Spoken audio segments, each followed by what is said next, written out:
I'm Tom Gunning. I was born in a little town in Ohio called Tippecanoe. When I was quite young, we moved a little farther north in Ohio to Beach City, where I stayed until I was 18 years old and graduated from Beach City High School. I then went to Akron University, and after 4 years there, I was, I went into the service in the fall of '41. As my period in the service, to begin with, I was at Camp Croft, South Carolina for my basic training. After it finished, I went to NCO school. I helped put a few groups through training until the spring when I went to officers training school at Fort Benning, Georgia. I graduated from there in September and joined the 3rd Division in almost immediately. After officers training school at Fort Benning, Georgia, I joined the 3rd Infantry Division in Camp Pickett, Virginia. They had come from the West Coast where they had just completed a year's training in amphibious landings. With them, I joined a group going to Africa for the African invasion, and we landed in Fadala, North Africa, which was just a little bit north of Casablanca. We were to take a fort there, but when they started firing on us, the Navy dissolved them. And I think I told you that story. In other words, we were coming in under the fort, they started firing on us, and the Navy shore control officer happened to be in my boat. And he says, well, let's just go south a little bit. And he didn't say why, but I heard him on the radio. And all at once, the fort disappeared. He says, now that's what the 12 inchers will do. And when we got on land and went up, he was right. There was practically nothing left of the fort, so we didn't have any problem taking it. From there, we moved in a day, about the next day, up to Rabat, which is the where the Sultan of Morocco had his palace. We stayed there for about a week, guarding supposedly the airfield. Then we moved on to Oujda, which is farther north on the north side of the Atlas Mountains. There we were supposed to patrol the Spanish and Moroccan border because Spain was supposedly neutral at that time and we didn't know what they might allow. I stayed there for about a month, and then I joined a group that went up to Deir Oran to start an invasion training center. I was assistant adjutant for that, but what we did, as the division would come over, we'd run the whole division through a 3-day routine of landing procedure. We did that for about 6 weeks, and then we started for Algiers. We got to Algiers about the time things were just about ready to finish up. We took a few prisoners and like that, but not much of any combat.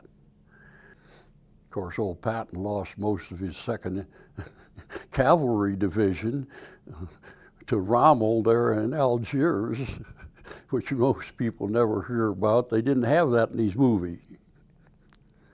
He wasn't a tactician. He got a lot of publicity, but I never thought much of him. And we were under him quite a bit. I was going to ask you about North Africa when you went in there. First off, was it the French that still controlled that? Yeah, the French were. Okay, so you were fighting. Yeah, until we got up to Algiers, then you were getting Rommel's troops that the British had chased from Libya and back the line. And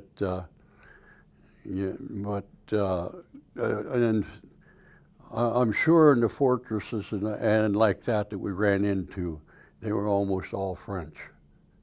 Were you prepared with training and experience to go up against a force like the Germans, which had been in the war for a while at that point? I don't quite.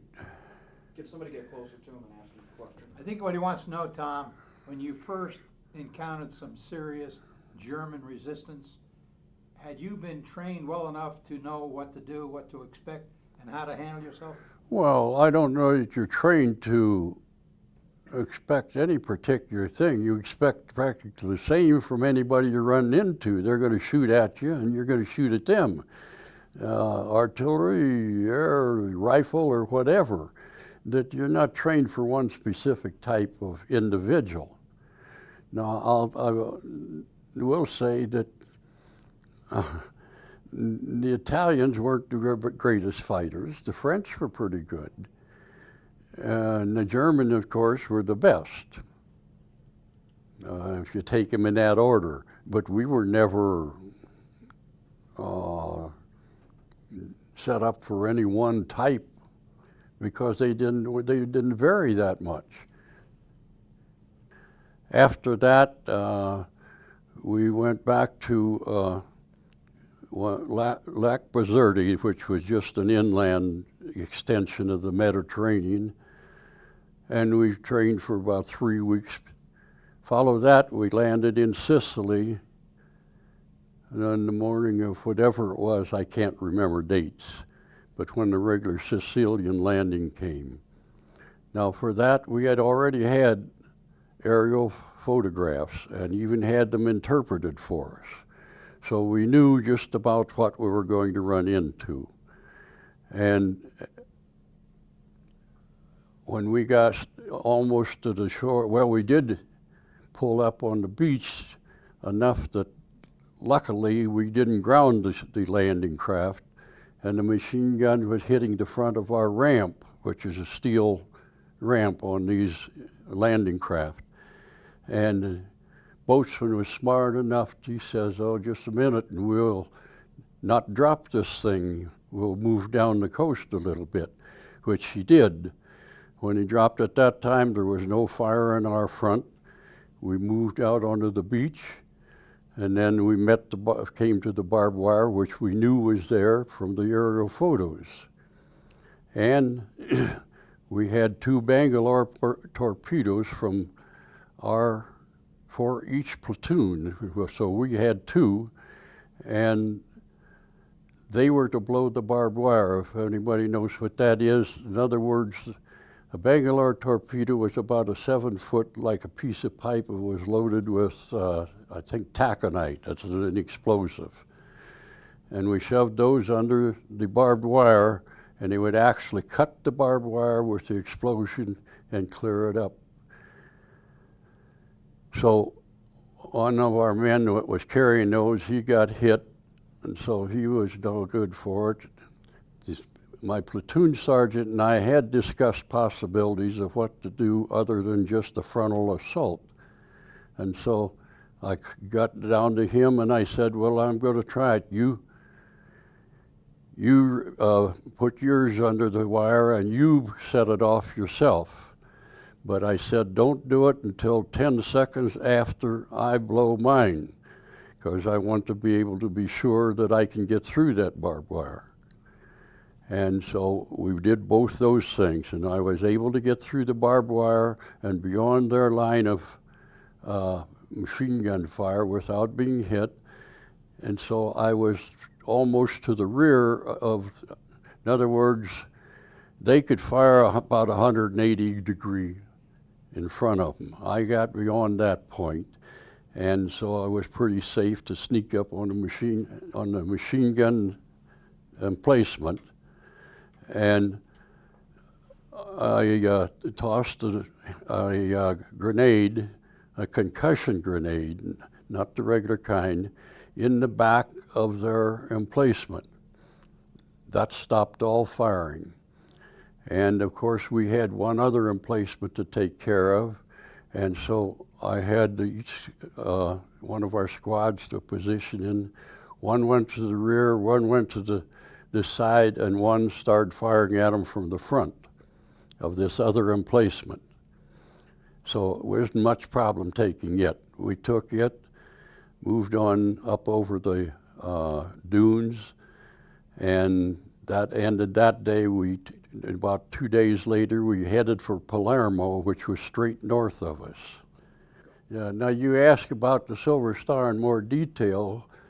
What happened was, like I said, that we had 2 Bangalore torpedoes, and I blew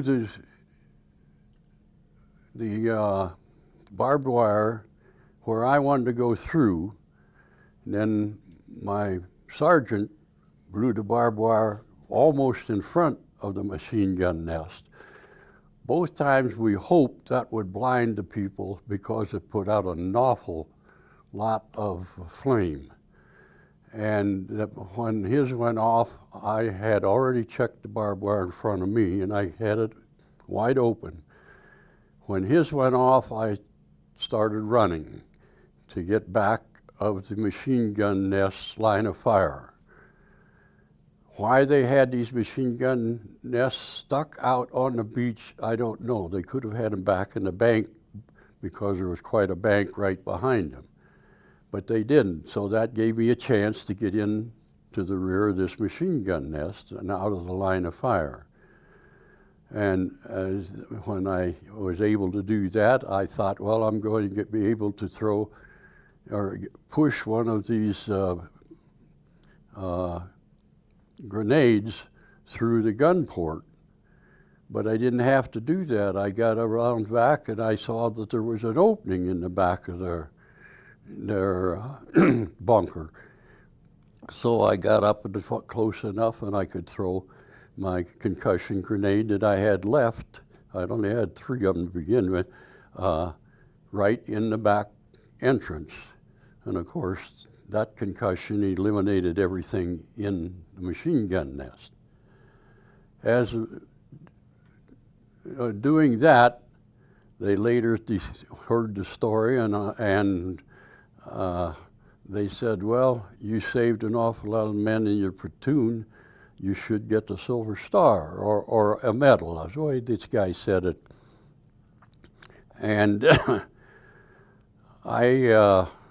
what did I say? He had already written it up and like that. And nobody asked me what happened. They didn't write it up like I did it, but nobody knew exactly how I did it anyhow. Because it was dark, they couldn't see me or anything. And so that's the way they decided, the fact that I had eliminated the machine gun nest myself and probably saved quite a few casualties otherwise.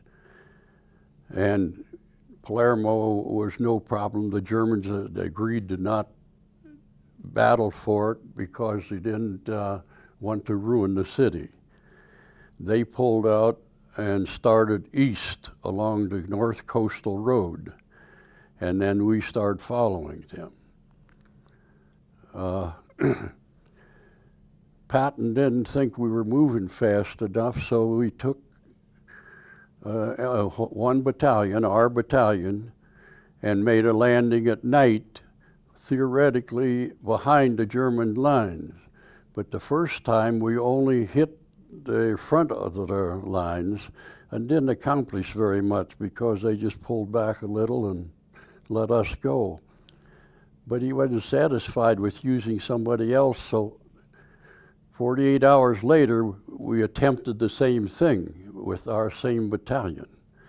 And that time we landed almost too far behind, and the big problem was we landed where was a big orchard, and the support we had, which was about 4 light tanks, I think, and some mobile artillery, was all bogged down in the orchard, just a little bit from the shore. So the rest of the infantry gang hit, they moved up and went over the highway, and we found a high point, which was pretty well up after we got there. We didn't know it was there because we had no maps beforehand. But in this, what do I say, confusion and everything, we had lost all our communications with anything else.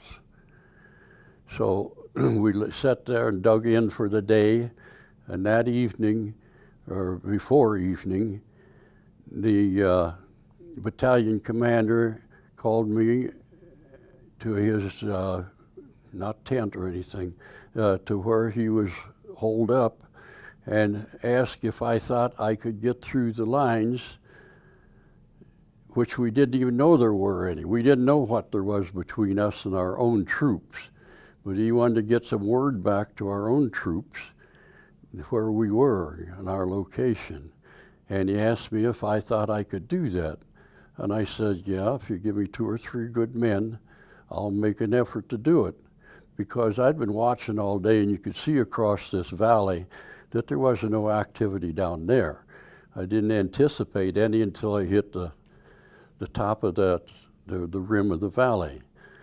And so at dark we started, and everything worked out real good. We had we passed one patrol, but we hit the side of the road in the weeds and let them just go on by. And we got on the other side of the valley, and luckily that's where the road was that came down and would come down into the lower area where we had landed. Went just a little bit beyond that, I started finding some of our troops. And so there was no problem there. That just worked out fine. But we did speed them up a little bit, and what Patton wanted was to get us into Massena ahead of the British, who were coming from the south, heading for Massena. We entered Massena without much resistance, and I was sitting near the high point where they had coastal artillery, and we were sitting up there, and we saw the British coming in from the south side about 3 hours later. So we only beat them by 3 hours, I think. But that ended the situation there. As you're going to Sicily and Italy, the Germans were occupying. Did you deal with the Italian civilians, and how did they react to you versus the Germans? You mean when we went into Sicily like that? Yes. Well, I think we were running into a lot of Italian enlisted personnel and German officers, as far as we could tell. That, you'd see things along the way, like this one barracks we ran into.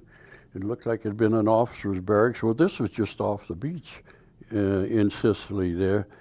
They had a permanent barracks building, and it looked like what we thought was German and Italian officers' equipment, the lapels and so forth. So it was a mixture there in Sicily. Did you ever deal with civilian populations? Oh, the civilian? Yeah. Tell us about it. Well, of course, we ran into civilian population a lot here and there, and they were in favor of us. We didn't have anything like they have over there today, that in Sicily, even in Italy, before Mussolini was knocked off, they still, the civilian population favored the American troops. We could get things from them and like that. And they were very liberal, but we never had to worry about anything from them. We went back into bivouac just south of Palermo, thinking we were going to go to England. That's what they said we would. But about 2 days later, they said, no, you're going to have to take off in the morning, and we're going to land in Italy. And that's when we went to Salerno. The outfit that had gone into Salerno got shot up pretty badly, and we had to go in and save the beachhead for them that they had established but couldn't move any farther. Well, that started us up through Italy, and just that was it from then, leapfrogging in one thing and another until we got to the Rapido River. Now, that's where Monte Cassino was, across the river and like that, which most everybody knows about. It was a very high mountain almost from the river back, straight up to the top of the mountain. And we just couldn't do anything with that, so we sat there and trying to. Now we didn't do it. We joined them, but there had been an outfit, I think the 45th there before us, and had made some attempt. But we were there about, I don't know, I can't remember now, 2 or 3 or 4 weeks, and I was picked as one out of our battalion to keep track of where all of our units in the battalion were at any time. And each night I would come back and put them on the map, or if they moved, or put a note there that there was no movement during the day or anything like that. This was so our own artillery and so forth didn't come in on them. But Let me ask you this casino story. Wasn't that Abbey way up on that hill? oh yeah, And originally it was sort of sacrosanct. yeah. Leave it alone. Oh yeah, But didn't we eventually blow it up? eventually they did, and that's when. But you know, I think that was the spring, and the Germans were probably ready to move north anyhow. Okay. Would you revisit that whole scene for us, would you? Tell us what happened. Well, we just went up and sat there. We didn't make any attempt to. I think it was the 45th Division lost a lot of men trying that. And hell, it was almost straight up like this from the river. You didn't have a chance. The Germans just rolled anything they wanted, particularly grenades and so forth, down there. And the men, it was one of those foolish things that they didn't know what to do. But, you know, the Germans had established their winter line. I mean, this was part of their winter line, the main part of it, because they're not too far from the coast there. And they could see clear that far. They could see inland. Oh, it was amazing what you could see from there. So, and they had established their winter line. This wasn't like in Sicily, where they're already kind of moving. They weren't going to move. We pulled out of there, and I remember it was just before Christmas, because Christmas morning, we were in bivouac, and we had two officers to a tent, and we were sleeping up on artillery cases, and it started raining, and the water was running through underneath and like that. So for breakfast, this other lieutenant and I, he had a fruit cake, and I had a bottle of cognac, so that was our Christmas breakfast in 40, what would that be, 44? No, 43. Hadn't been 43 yet. After that, then we pulled back to Naples, and left from there to go to the Anzio area where we landed without any resistance. We just walked right in on the beach. And in fact, if you looked in old Bill Malden's cartoons, you'll find a picture of the German officers coming down the road singing, and they just drove right into us. In other words, they didn't know we were there even. And old Bill, he's got that picture in his book. Have you ever read his book? Yeah, I got it if you'd like it. But anyway, even when we landed at Anzio, we didn't scare them one bit, because they had all they wanted to do to come back after us. And when we went into Anzio, they didn't have anything to follow us. We could have moved right on. Hell, we had, yeah. Well, anyway, we had motorized reconnaissance troop in Rome that same morning we landed. They just drove up the road like these Germans came down that day. So, you know, we could have just kept on moving if they'd had anything behind us. But that was the thing. There was no planning for that damn thing. And to sit there, you're almost in a, well, it was so bad that the water table was so high in some places that you couldn't dig a foxhole without getting seepage into it. And so we're practically in a swamp area, that was surrounded by hills on the south side and on the east side. The north was more flat and like that of it, but we didn't have a chance to move out of there because we didn't have anything to follow us. And they couldn't bring in supplies. Hell, we just had a beach there. There was no port or anything. I don't know what they thought we were going to accomplish, and we didn't. And I'm glad I got out of there when I did. But eventually we blew the place up. What? Didn't we blow it up eventually? Bomb No, it? No? never did. The Germans just decided to move. Oh, okay. And Anzio, I wasn't there at that time, but to my understanding from anybody that was there, they just, now the 3rd Division didn't end up with the whole deal. They were pulled out to go into the south of France, but I wasn't with them then. But I don't even know who took over, but they were always there until the Germans just bypassed them. They just ignored them practically and moved on north. That was the next spring. But Were you personally involved in the Anzio campaign, did you say? yeah, I made the landing, and I was there what, a week or two or something like that at the most. Was it difficult? What? Was it difficult? Not at that point yet. It was just starting to get that way. That's why they realized I couldn't understand, couldn't hear a whisper. Things were getting tight enough that you didn't want to yell at somebody to get them to understand. We stayed there, but then things started getting a little tight, and they found out I couldn't hear a whisper. Well, I kind of knew that, but I hadn't told anybody. But then they found it out there so our battalion commander, he says, "You're a menace. I would hate to lose you, but I think you better go back and see if they can do anything about it." Well, so I went through the hospital situation and went back to Naples to the general hospital. And they checked me out and everything there.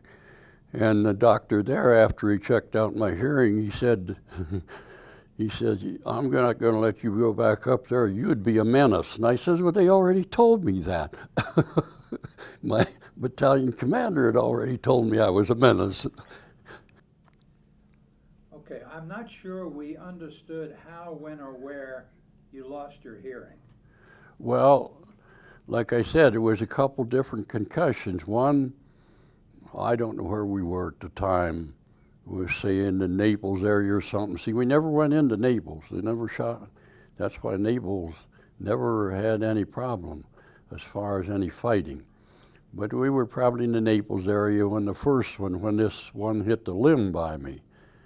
And the second time was when I was on this deal of keeping track of our units when we were up by the Rapido River. You know, I told you that I was the officer in our battalion that tracked any movement and so forth. But that time, it was a shell that I think it was one of what we call the Screaming Mimis. Have you heard of them? It was an 8-barrel mortar that would fire, just looked like pieces of sewer pipe, about a 4-inch round, no fins on it, you know. Regular mortar shells have fins on them to keep them in line. These just tumbled through the air. As a result, they put out the damnedest scream you ever heard in your life. And you'd think every one of them's going to land right on you, to maybe a quarter of a mile away, the closest anyone would be. That they were more terrifying to sound than what I think they ever killed. But we think that's what landed. I was taking 2 other boys up that were replacements while I was going up to my usual trip during the day. And so it was only 3 of us. We didn't think they'd fire anything just for three individuals, you know, mortar shell or anything like that. you like a larger target. But anyway, yeah, I heard it and I knew it was getting close, so I just yelled for him to hit the ground, and we did.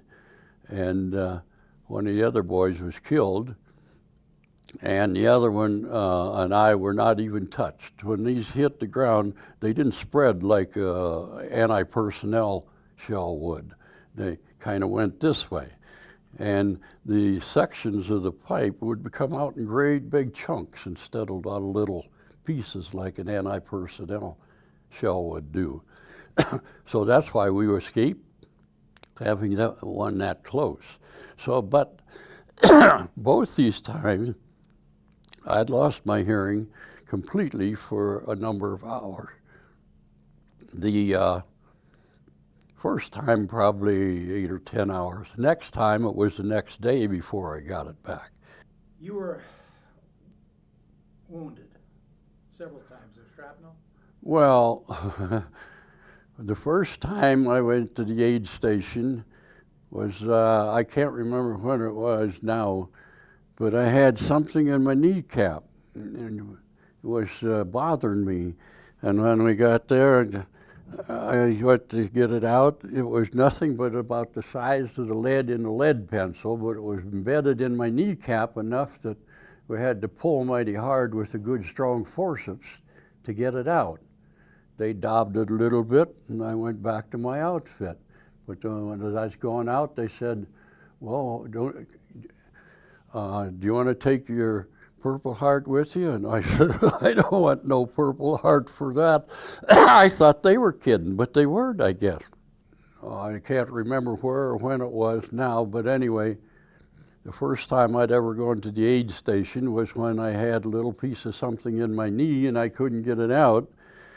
And when we got it out, it was about the size of the lead in the lead pencil sticking straight in the kneecap. We pulled it out, painted it up a little, and that was the end of it. They said, take your Purple Heart when you go out, and I said, I don't want any Purple Heart because I don't want to have to explain how I got it.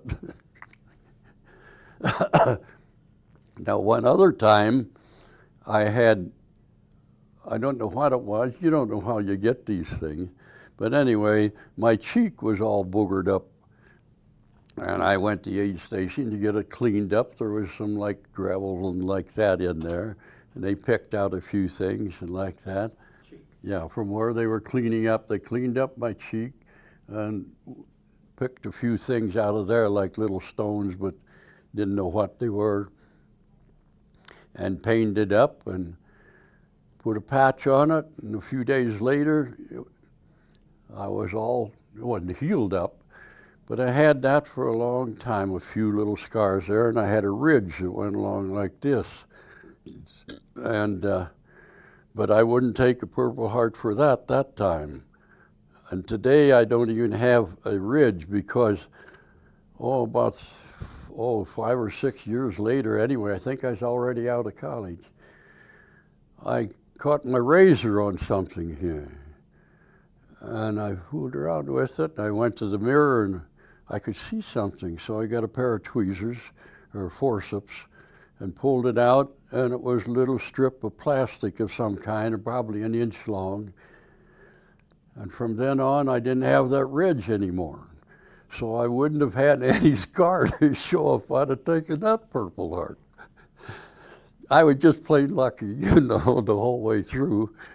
And Tom, did you lose many men out of your platoon, or did you lose many friends during your African and Italy campaigns? not badly. Oh yeah, we lost some men. Yeah, I killed and wounded and like that. But I didn't call it bad like a platoon's wiped out or something like that. I always said I was glad I didn't go to the Pacific. Because fighting the Germans was different, I think, than what I've heard about the Japanese. They considered it an honor to die. The Germans, they played the game like we did. They didn't want to die. And if you got them in an untenable situation for them, they would give up. Where I understand they didn't have that in the Pacific. So we didn't lose whole platoons or anything like that, or anything in any of ours. Now, when those guys tried to go up that mountainside at the Rapido River where Mount Abbey was, I think they had pretty heavy loss. But in general, until we got into Europe, I don't think any of us suffered any great massive losses. Anyway, from there on, I went to a repo depot and was there a couple weeks just out on the other north edge of Naples. And one morning, I came in kind of toward the morning, kind of boozed up, and they said, "Don't need to get your clothes off. We got to get on a plane at 7 o'clock." And I'm in the infantry. What am I doing on a plane, you know? But anyway, at 7 o'clock, they roused me out, and about 17 of us got on this plane. And we were the last one into Algiers before they closed it because of the weather. Of course, I was a little sick. But anyway, I was sitting there, and they called my name, and I went up to the desk, and there was a lieutenant that had been with us originally. He was now with the Transportation Corps, who was running the airports at that time. And that's what they would do if you were limited duty. They didn't send you home. They found another job for you or there. But anyway, after the next morning, I stayed with this lieutenant that night, but next morning we went on back to Oran, or North Africa. And there we went into a replacement depot, and we were told, well, you came back here on special orders, but nobody knows what they are. We sat in this replacement depot for almost 2 months, not knowing what we were there for. Nobody could get us off of these orders. I even had one brigadier general try to get me off of them, and he couldn't find out what they were. To this day, I don't think anybody knew what they were, because we sat in that repo depot for about 6 weeks or better. I forget what it was. And finally, they says, well, your orders have been rescinded.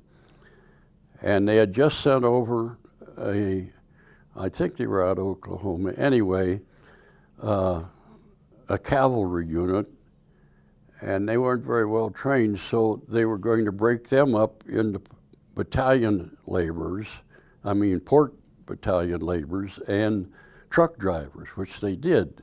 And so we guys that were sitting in this depot all this time, they said, well, you can have a job with these guys. So I became a stevedore officer. That went on until, the early fall, anyhow. I can't remember where it was, of 44. And then I was sent back home. And I was one of those lucky ones in the infantry that got 2 weeks in Miami Beach to rejuvenate us.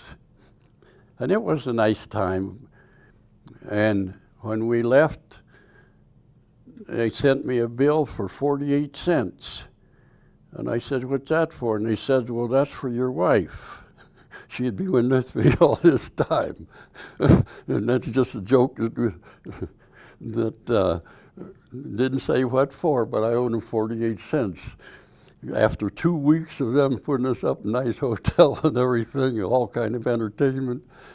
But anyway, they asked me where I wanted to go, and I said, well, gee, I don't know.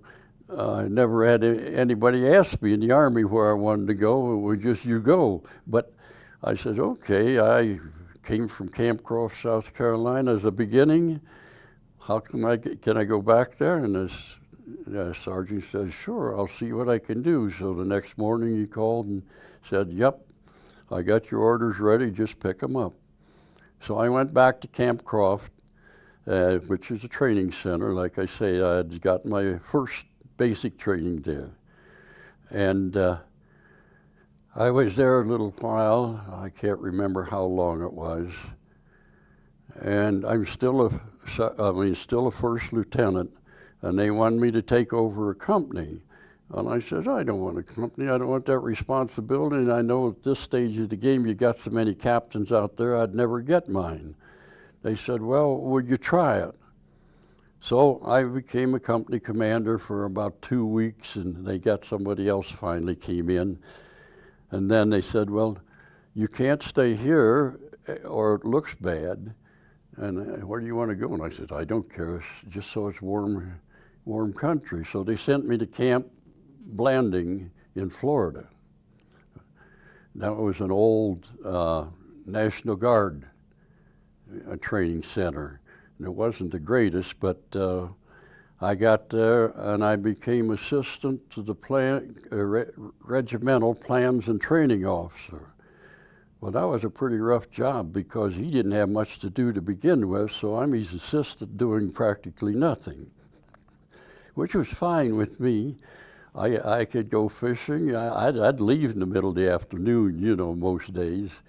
And I met a family from Ohio, and they took us, my wife and I practically adopted us. And they had about a 12-acre lake, private of their own. And their nice home on it. So I could go out there anytime I wanted and go fishing when I left in the middle of the afternoon. So that's the way I lived it out until they let me go in the fall, I don't know, or September or what it was. And yeah, and like I say, I kind of accepted as we went along and looked for the funny instances and so forth to keep from going crazy, and I was able to find them, you know. I couldn't relate a lot of it. Oh, if we had a couple drinks, I could tell you a lot, but might not be all true, but Let's get this man a couple of drinks. yeah. And one time I mentioned to our supply sergeant, I said, man, those little jackasses look like they would be able to haul quite a bit of stuff or water and like that up in these hills. He didn't say a word, but the next morning there was one tied to the tree out there in our bivouac area. And I said, how'd you get that? And he says, well, I bought it. I said, how'd you buy it? He says, well, I gave him an IOU. And I says, what you did that? And he says, well, this is a horse on me, signed Joe Blow, U.S. Navy.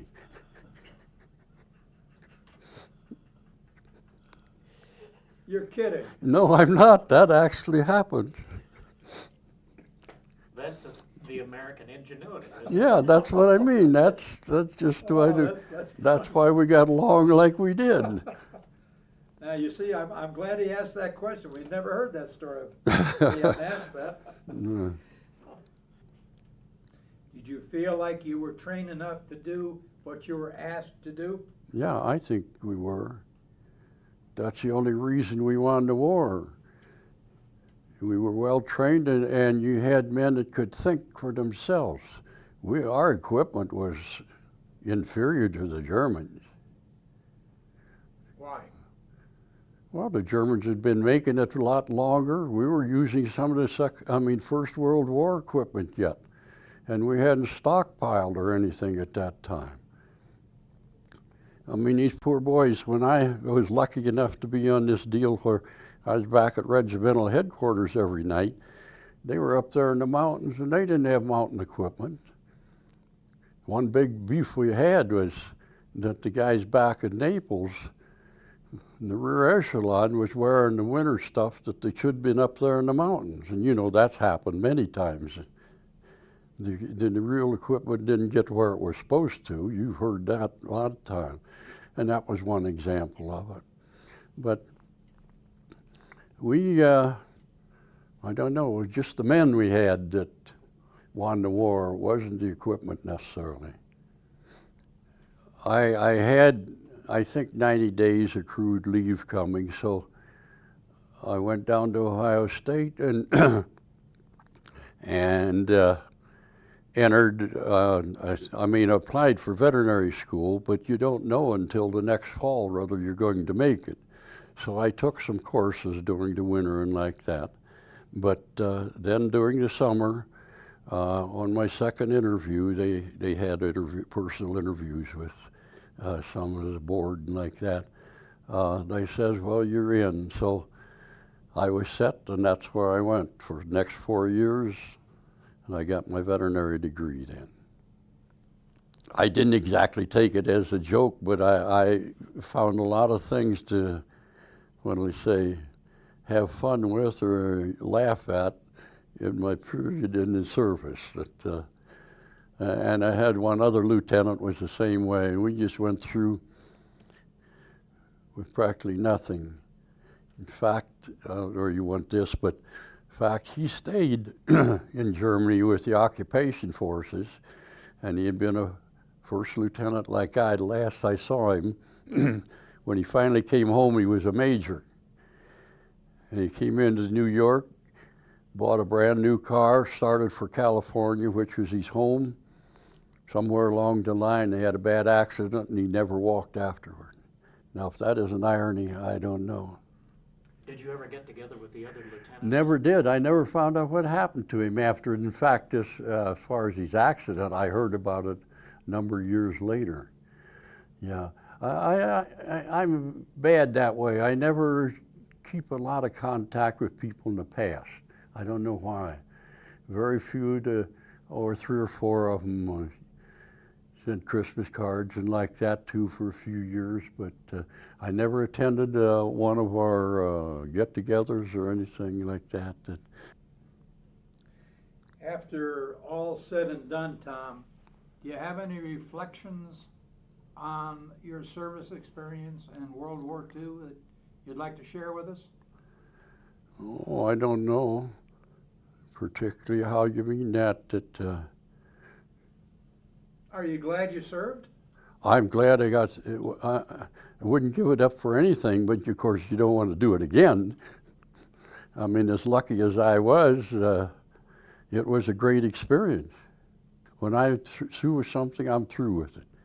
And that's about the way I was with the service. Like I say, I never had my uniform on, never had any reason to, these things and medals and like that, I hauled around. So I just left them in Illinois when I left. Even the Silver Star? Pardon? Even the Silver Star? Yeah, I got it, but all the rest of them. Yeah, he's got a Bronze Star too. What? I don't know how he got the Bronze Star. Don't you have a Bronze Star, do you have a Bronze Star as well? Yeah, but I didn't bring it. How'd you get that? How'd you earn it? Hell, you don't. Your Bronze Star is not for usually one particular incident. It, how's mine read? And most of them read that way. You didn't get them at the time, you get them later on. And it says for meritorious service during a certain period of time. Mine was, I think, on Anzio, which I didn't do any great meritorious service, but they were probably handing them out to the whole bunch at that time. And so my name was on the list.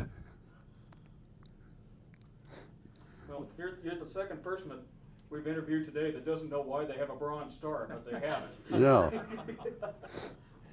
No, but I mean, you know, Penny, when you interviewed, she had the Bronze Star, and she was in a lot of places that she deserved it, but it wasn't for any one action. It was very general. Yeah. Very generic. Mm-hmm.